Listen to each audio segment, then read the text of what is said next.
Барлықтарыңызға қайырлы күн. Мен бүгін сіздерге екі ақша табу жолын айтатын боламын. Ол ақша табу жолдарымен сіздер ешқандай ақша салмай, және де телефонмен ешқандай қиындықсыз ақша таба алатын боласыздар. Сол себепті де видео міндетті түрде бастан соңына дейін көріңіздер. Сол кезде барлығын түсінесіздер. Ал енді каналға әлі тіркелмеген болсаңыздар, міндетті түрде каналға тіркеліңіз, лайк басып, комментарий жазып, қоңыраушаны басып қоюды ұмытпаңыздар.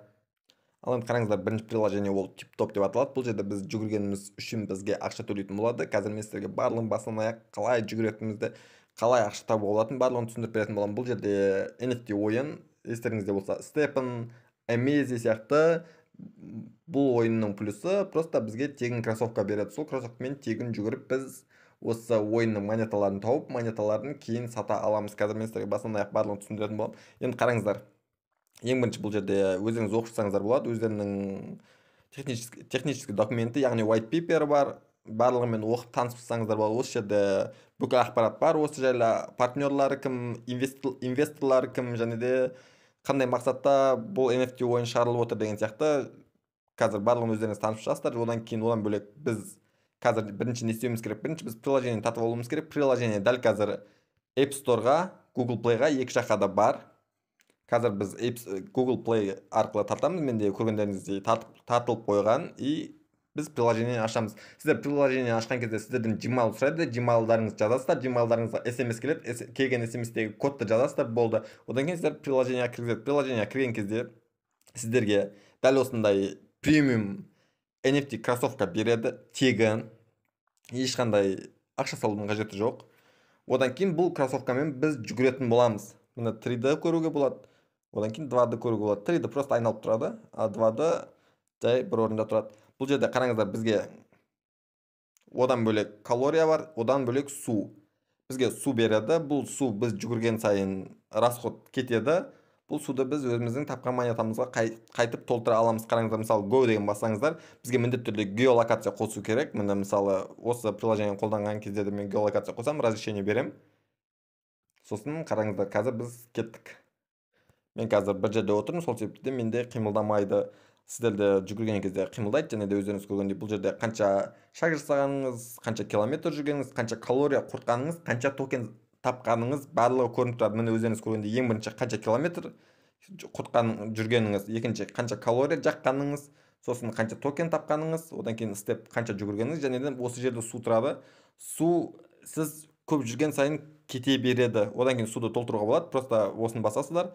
Өздеріңіз көргендей сатып ала аласыздар. Мен де қазір сатып аламаймын, себебі менде су толып тұр.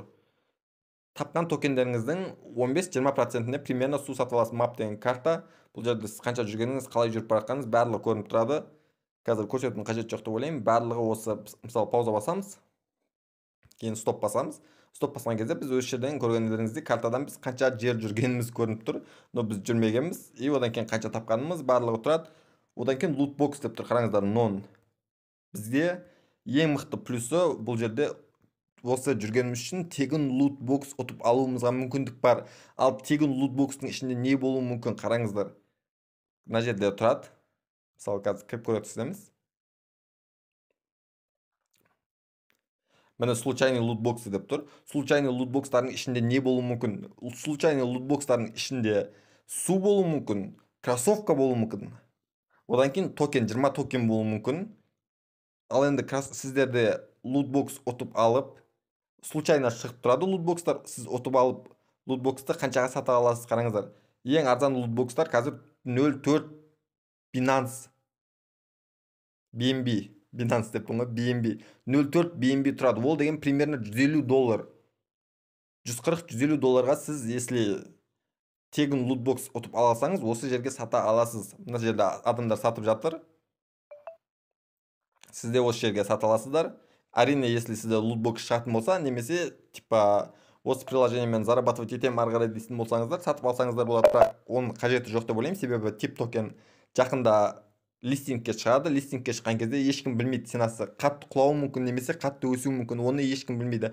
Мысалы, біз секілді адамдар өте көп кіріп, бұл жаққа тип токен тауып осы жерде тұратын болса, ешқандай оған кросс алмаса, су алмаса, міндетті түрде тип токен құлайды, себебі барлығы ақшаларын, тапқан ақшаларын шешіп алғысы келеді. Сол кезде міндетті түрде ценасы өте қатты құлайды. Сол себепті де дәл қазір ештеңе алудың қажеті жоқ деп ойлаймын. Просто тапқан, если лутбокста бізде кроссовка шығатын болса, сразу сатып жіберген дұрыс. Ал эми акчаларыңызды калай иштетесиздер? Инвентарга киресиз. Жок. Бул жерде минт, яғни кроссовкаларды бір-бирине минт етіп, үлкенірек кроссовка шығарасыз. Мысалы, 2 common кроссовкаңыз болса, екеуін минт жасасаңыз, сізде uncommon кроссовка шығады. Барлығы бұл жерде ешқандай қиындықтар жоқ. Ал енді қалай ақша шығарасыздар? Басасыздар, валетке кіресіз. Сізге бірінші кошелек ашу керек болады. Мен де кошелек ашып қойғанмын. Кошелек ашу қиын емес, сид фраза береді сізге. Сол сид фразаны сақтап алып, қайталап жазып шығасыз. Болды, трансфер көргендеріңізде бұл жерде трансфер, мысалы ақша шығаратын кезде to Excel. Сізде Binance болса Binance, мысалы кроссовкаңызды саттыңыз, сізде BNB Smart Chain бар, сіз BNB монетасы бар. Сіз BNB монетасын Binance биржасында ешқандай қиындық шығарып аласыз. Ал если жинаған тип токендеріңізді шығарғыңыз келетін болса, дәл қазір тип токен еш жерде сатылып жатқан жоқ, бірақ бір апта, 2 апта ішінде міндетті түрде сатылымға шығады деген ақпарат бар. Сол себепті тип токен қандай биржаларға листингке шығатыны әлі белгісіз. Мен ойымша ең бірінші PancakeSwap, одан кейін Gate.io-ға шығады. Қазір менде бұзылып кетті. Ең бірінші PancakeSwap пен Gate.io-ға шығады. Сол биржа мен exchange-де сатып жіберуге болады. Басында 2-3 күн бойы ценасы қымбаттау болуы мүмкін, одан кейін қатты түсуі мүмкін ценасы. Сол себепті де қазір тауып листингке шыққан кезде сатып жіберсеңіздер болады. Немесе сізде лутбокс шығатын болса, лутбоксты сіз BNB-ға сатып жіберіп, қараңыздар, жарты BNB-ға сатып жіберіп, и BNB-іңізді сразу қазір болса қазір, ертең болса ертең шешіп алсаңыздар болады. Binance биржасында ешқандай қиындықсыз. Бірінші приложение жайлы барлығы осы. Ал екіншісі бұл CryptoDrop BNB деген бот. Бұл боттан шынымен де ақша шығаруға болады. Мен өзім ақша шығарып көрдім. Ақша бір күн ішінде түсті, мысалы қарасаңыздар болады. Осы жерде көрсете аламын. Мысалы, менде қазір BNB монетасы, Binance-ға кірдім. Өзімнің BNB монетасына кірдік. Міне пополнение 18 күн жасағам. 0.016 BNB. Одан кейін комиссияларға кеткен, торговать еткен кезде. Осы жерге ешқандай қиындықсыз Binance биржасына шығарып аласыз.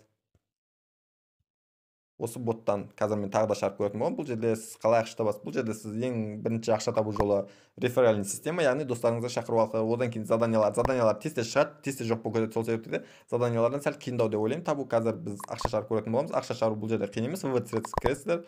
Одан кейін минимальный сумма көргендеріңізде 0.01, ал менде 0.017. Просто жазамыз. Басамыз.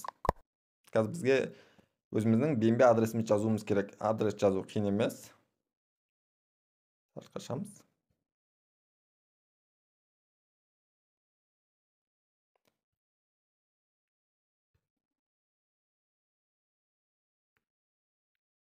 Дәл қазір шығара алмаймын, себебі менде Binance-та көргендеріңіздей вывод недоступен болып тұр. Не екенін білмеймін. Бұндай жағдай болған емес Binance-та. Сол себепті де 1-2 сағаттан кейін қайталап көретін боламын. Бірақ ақша шығады. Ешқандай қиындық жоқ.